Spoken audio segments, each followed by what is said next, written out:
শিক্ষার্থীদের আন্দোলনের সুযোগ নিয়ে বিএনপি, জামায়াত ও উগ্র বামপন্থীরা সরকার উৎখাতে ষড়যন্ত্র করছে বলে অভিযোগ করেছেন আওয়ামী লীগ সাধারণ সম্পাদক ওবায়দুল কাদের।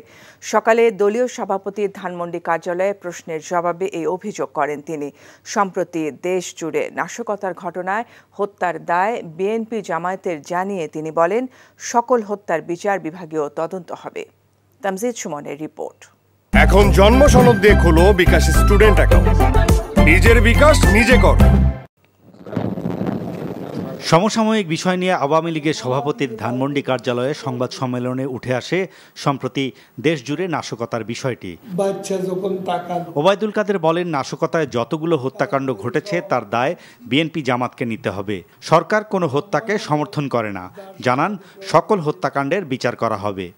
হত্যা, ধ্বংস, অগ্নি সন্ত্রাসের দায় সম্পূর্ণভাবে বিএনপি, জামাত এবং তাদের দোসরদের। আমরা কোনো অনাকাঙ্ক্ষিত মৃত্যু সমর্থন করি না।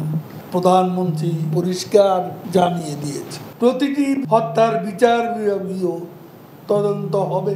যারা সহিংসতা অংশ নিয়েছে তাদের বিরুদ্ধে আইনি ব্যবস্থা নেওয়া হবে।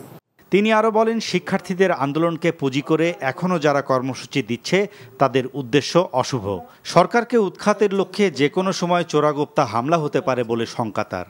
অবৈধভাবে সরকার ওঠানো অপচেষ্টা বিএনপি, জামাত, উগ্র বাম জঙ্গি গোষ্ঠী, কুচক্রী মহল এখনও সক্রিয় আছে।